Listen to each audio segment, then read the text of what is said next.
जय हिंद दोस्तों, मैं प्रीति मेहता छत्तीसगढ़ या सबले बढ़िया चैनल से। आज हम आए हैं समर्पण एकेडमी के डायरेक्टर से आप सभी का रूबरू कराने। आइए हम उनसे बातें करते हैं। मेरा नाम विक्रम कुमार झा है। मैं समर्पण एकेडमी भिलाई चलाता हूँ, संचालित करता हूँ और ये अपना स्टेशन मरोदा में स्थित है। और यहाँ पर हमारे यहाँ जो बच्चे हैं उन लोगों को खास करके नवोदय और सैनिक विद्यालय के लिए खास करके तैयारी करवाया जाता है। आपके यहाँ नवोदय में अब तक कितने बच्चे गए हैं? देखिए, मैं पहले रायपुर में रहता था। रायपुर से आने के बाद जब मैंने जॉब से लेफ्ट किया तो जॉब लेफ्ट करने के बाद मैंने सोचा कि क्यों ना कुछ ऐसा किया जाए जिससे अपने साथ साथ कुछ दूसरे बच्चों का भी भविष्य को उज्जवल बने। तो मेरे दिमाग में एक ऐसा आइडिया आया कि क्यों ना हम कोचिंग को संचालित करें। तो आप जानते हैं कि कहीं भी नए जगह पे जाना, फिर वहाँ शिफ्ट होना और वहाँ पर अपने आप को फिर स्थापित करना बहुत चैलेंजिंग था मेरे लिए। उसके बाद 1 साल तो कोरोना ने किया। उसके बावजूद भी हमारे यहाँ से कोरोना के टाइम रहते हुए भी कम बच्चे थे। उसके बावजूद हमारे यहाँ से 3 बच्चे नवोदय विद्यालय में गए, जो कि एक बच्चा टॉप किया। तो बहुत अच्छा लगा मुझे कि हमारे यहाँ के बच्चे सक्सेस हुए। और बहुत तरह के कॉम्पिटिटिव एग्ज़ाम हैं जिनका कि रीजनिंग और मैथ्स का यहाँ तैयारी करवाते हैं हम, और बहुत अच्छे तरीके से तैयारी करवाते हैं, जो कि आप लोग लाइव क्लास में कभी कभी आप लोग देखते भी होंगे। आप नवोदय की तैयारी कैसे करवाते हैं, मतलब कि? देखिए, नवोदय की जो तैयारी करवाते हैं तो उसमें जो मेन सब्जेक्ट होता है उसका मैथमेटिक्स और रीजनिंग, उसके बाद हिंदी के क्वेश्चंस रहते हैं। तो मेरा जो मेन फोकस होता है, स्टार्टिंग में मैं पहले बच्चों को रीजनिंग का तैयारी करवा देता हूँ, उसके बाद मैं मैथ का। चूँकि मैथ में अभी ऐसा है कि 40% हर अलग अलग विषयों में, तीनों विषयों में, रीजनिंग हो गया, मैथ्स हो गए और पैसेज हो गए, तीनों में 40% अलग अलग आना अनिवार्य कर दिया है नवोदय विद्यालय। अगर वह 40% नहीं लाते हैं तो उनको वहाँ से डिस्क्वालीफाई कर दिया जाता है। और नवोदय का जो मैथ है वो थोड़ा 5 स्टैंडर्ड से थोड़ा ऊपर है, जिसके वजह से जो मेन रिजल्ट जो बनता है वो मैथ के ज़रिए बनता है। तो हम लोग कोशिश करते हैं कि बच्चे को छोटी से छोटी जो चीज़ें हैं, नंबर सिस्टम से लेके बाकी उनके जो कोर्स के सारी चीज़ें हैं उनको अच्छे से तैयारी करवाएं। उसके बाद हम लोग उनका मॉक टेस्ट लेते हैं, जो कि महत्वपूर्ण होता है। मॉक टेस्ट में क्या करते हैं कि उनको जो वहाँ पर क्वेश्चन मिलता है उसका हूबहू उनको क्वेश्चन देते हैं और उसका आंसर शीट देते हैं, जिसका कि प्रैक्टिस उनको हम लोग करवा देते हैं। 30 से 35 सेट का हम लोग उनको टेस्ट लेते हैं। इससे क्या होता है कि बच्चे के अंदर एक कॉन्फिडेंस जनरेट होता है। कॉन्फिडेंस जनरेट होने से उनको जब वहाँ क्वेश्चन मिलता है तो उनको लगता है कि ये मेरा आसान है।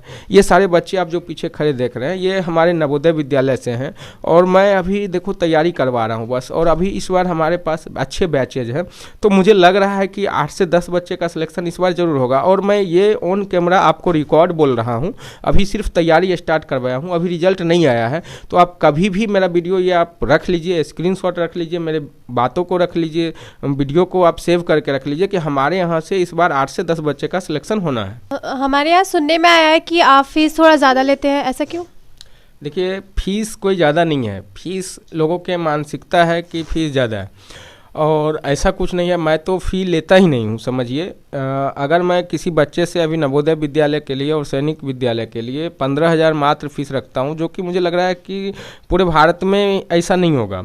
और उस 15,000 में यदि आपके बच्चे सेलेक्ट नहीं होते हैं तो मैं उनको रिफ़ंड दे देता हूँ। तो इसका मतलब समझ लो कि मैं कितना बड़ा रिस्क ले रहा हूँ। मैं तो फीस ही नहीं ले रहा हूँ, बाकी उनके जो भी पैसे हैं उनको पूरे के पूरा वापस मिल जाता है। इवन जो हमारा वहाँ पर उनको हम लोग कुछ स्टडी मटेरियल जो देते हैं उनका काट के उनको हम लोग वापस कर देते हैं। जैसे बुक हो गए, उनका क्वेश्चन सेट हो गए, आंसर शीट हो गए। ये लोग अगर बाहर से कहीं ना कहीं परचेज करते हैं, मैं भी परचेज करके लाता हूँ, तो उसका कॉस्ट काट के मैं उस बच्चे को पूरा का पूरा फीस वापस कर देता हूँ। एक भी ट्यूशन फीस नहीं लेता हूँ। दूसरा, जो बच्चे वो भी नहीं बेयर कर पाते हैं उनके लिए भी मैं मंथली फीस का भी रखा हूँ। हाँ, लेकिन लोगों के अंदर मैं फ़ीस इसलिए पहले लेता हूँ कि ताकि लोगों के अंदर ये लगे कि वहाँ पर फ़ीस लगा है तो हमारे बच्चे को पढ़ना चाहिए। इसलिए हम वहाँ से फ़ीस पहले ले लेते हैं, ताकि जैसे मैं यहाँ बच्चे को डांटा धोपा, बच्चे नहीं आते हैं तो पेरेंट्स भी उसका ध्यान नहीं देते हैं। अगर पेरेंट्स का पैसा पहले जमा होता है यहाँ, तो उनको लगता है कि हमारा बच्चा जो है सो अगर नहीं जाएगा तो हमारा पैसा डूब जाएगा और हमारा बच्चा पास नहीं कर पाएगा, तो फिर उसमें वो भेजते हैं।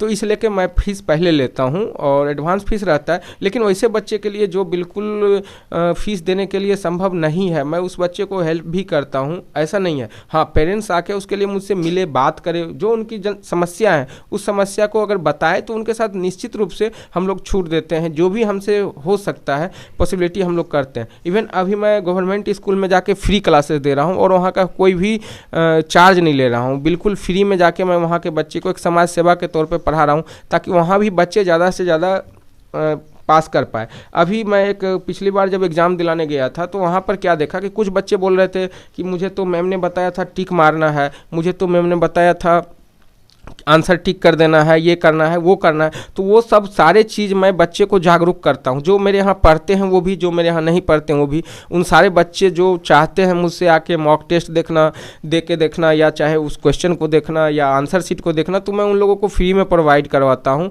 और मैं बच्चे को बताता हूँ कि किस तरह से वहाँ पर जाकर पेपर देना है और किस तरह से वहाँ पर जाके हमको अपना रोल नंबर भरना है। क्योंकि मैक्सिमम बच्चे जिनका तैयारी हो जाता है वो जाके रोल नंबर में मिस्टेक कर लेते हैं, जिसके वजह से उनका वहाँ क्वालिफाई नहीं कर पाते हैं और वो उनका रिजल्ट नहीं बन पाता है, जबकि बच्चा अच्छे से तैयारी करता है। इसलिए सबसे ज़्यादा ज़रूरत है उनकी प्रैक्टिस, ताकि वो ज़्यादा से ज़्यादा वहाँ पर पास कर सके। आप मूल रूप से कहाँ से रहने वाले हैं? मैं मूल रूप से बिहार का रहने वाला हूँ, बेगूसराय का रहने वाला हूँ और मेरी जो बेसिक शिक्षा हुआ है वह पटना बोर्ड से हुआ है। उसके बाद मैंने बीएससी की पढ़ाई की मैथमेटिक्स से ललित नारायण मिथिला यूनिवर्सिटी से। उसके बाद मैंने एमबीए किया और अभी मैं चूँकि टीचिंग फील्ड में जाना था तो मैंने बीएड कर लिया और एमएससी अभी कर रहा हूँ मैथमेटिक्स से। और मेरा खुद का भी यूपीएससी का प्रिपरेशन है तो मैं उस पर भी थोड़ा सा ध्यान दे रहा हूँ।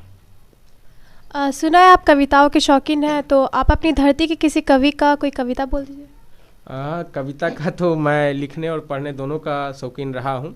और जहाँ तक आप मेरी जन्मभूमि की बात करते हैं तो मेरा जन्मभूमि आपको बता दूं बेगूसराय ज़िला, जहाँ पर राष्ट्र कवि रामधारी सिंह दिनकर वहाँ के राष्ट्र कवि हुए और उनका भी मैं बहुत सारे कविता पढ़ा हूँ, बहुत सारे चीज़ों को देखता हूँ। उनकी जो एक रसीम रथी की रचना है, वो बरसों तक वन में घूम घूम बाधा विघ्नों को चूम चूम सहधूम धाम पानी पत्थर पांडव आए कुछ और निखर। इन्होंने कृष्ण के शांति दूत बना के भेजने के ऊपर लिखा है, दुर्योधन को समझाने के ऊपर लिखा है। ये मेरा उनका सबसे फेवरेट रचना रहा है। लोग इसे रसीम रथी के नाम से भी जानते हैं। ये बहुत बड़ी रचना है, कभी आप मौका मिलेगा तो आपको पूरा सुनाएंगे लाइव कैमरा में। तो जो बच्चे आपके यहाँ नहीं आते उनके लिए आपने कुछ सोचा है?